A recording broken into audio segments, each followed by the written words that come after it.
আসসালামু আলাইকুম এভরিওয়ান, আপনারা কেমন আছেন? আশা করি সকলেই ভালো আছেন। আলহামদুলিল্লাহ আপনাদের দয়ায় মুইও ভালো আছি। আজকে বরিশালের বউ রেসিপি নিয়ে এলাম, চাউমিনের রেসিপি। আপনারা দেখতে থাকেন মুই কিভাবে রান্না করি। তাই এখানে পেঁয়াজ কুচি, নুন, গাজর, ফুলকপি, বাটা মশলা, চিংড়ি মাছ, মুড়া, বরবটি, পাতাকপি। এখন মুই পাশের চুলায় পানির পাতিলা বহাইয়া দিছি। পানিটা উতলা না ইটা গেছে। এখন মুই নুডলসগুলা ডাইলা দিছি। হেয়ার পরে মুই আরও 1 প্যাকেট নুডলস ডাইলা দিলাম। একটা লাড়াচাড়া হইরা পাশের চুলায় বহাইয়া দিছি। এই চুলায় কড়াই বহাইয়া দিছি, জোড়া চুলায় এখানে, বুঝছেন? হেয়ার পর কড়াইতে তেল ডাইলা দিছি। এখন মুই ফুলকপিগুলো সুন্দর হইরা ভাজি হরমু। এখন মুই নুন দিয়ে দিলাম সামান্য পরিমাণ মতো। সব সবজিগুলো যখনই ভাজি হরবেন তখন একটু একটু করে নুন ডাইলা দিবেন। এখন মুই বরবটি ভাজি হরতাছি। নুডলসটা সিদ্ধ করা শেষ, এখন সেকা নিচ্ছি। এখন মুই বরবটিগুলো সুন্দর ভাজি হরা শেষ, এখন বাড়িতে তুলে নিতেছি। এখন মুই পাতাকপিগুলো সুন্দর হইরা এই তেলের ভিতরেই ভাজি হরমু। এই তেলটা দিয়ে সব সবজিগুলো ভাজি হরমু। এখন মুই একটু লাড়াচাড়া হইরা ডাইকা দিচ্ছি। মোর ভাজি হরা শেষ, এখন বাটির ভিতরে তুলে নিতেছি। এখন মুই গাজরটি ভাজি হরমু। সামান্য পরিমাণ আবারও একটু নুন দিয়ে দিলাম। ভাজি হরা শেষ, এখন গাজরগুলো তুলে নিতেছি বাটির ভিতরে।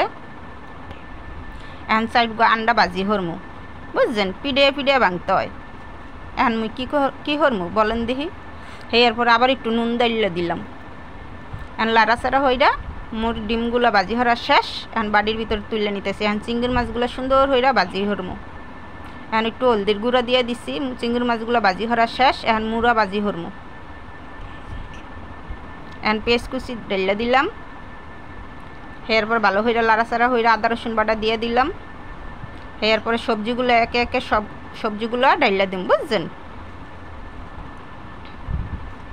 এখন ভালো হইরা সুন্দর করে লাড়াচাড়া হরমু। ম্যাগি মশলা দিয়ে দিছি। এরপরে লাড়াচাড়া হইরা বাটা মশলা দিয়ে দিলাম একটু। এখন টক দই ডাইলা দিলাম, টমেটো সস।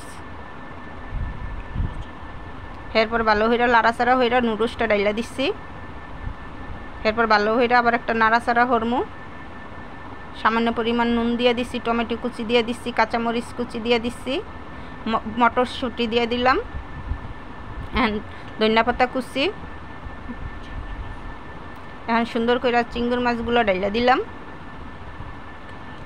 ভালো হইরা লাড়াচাড়া হইরা এরপরে কেওড়া জল ডাইলা দিচ্ছি পরিমাণ মতো, সয়া সস পরিমাণ মতো। লাড়াচাড়া হইরা শেষ। এখন মোর নুডলসটা রান্না করা শেষ, এখন পরিবেশনের পালা। সুন্দর হইরা পরিবেশন করছি। এখন যদি ভালো লাগে আপনাদের ভিডিওটা তাহলে মোরে লাইক, শেয়ার, কমেন্টস, সাবস্ক্রাইব করে দিবেন। আল্লাহ হাফেজ।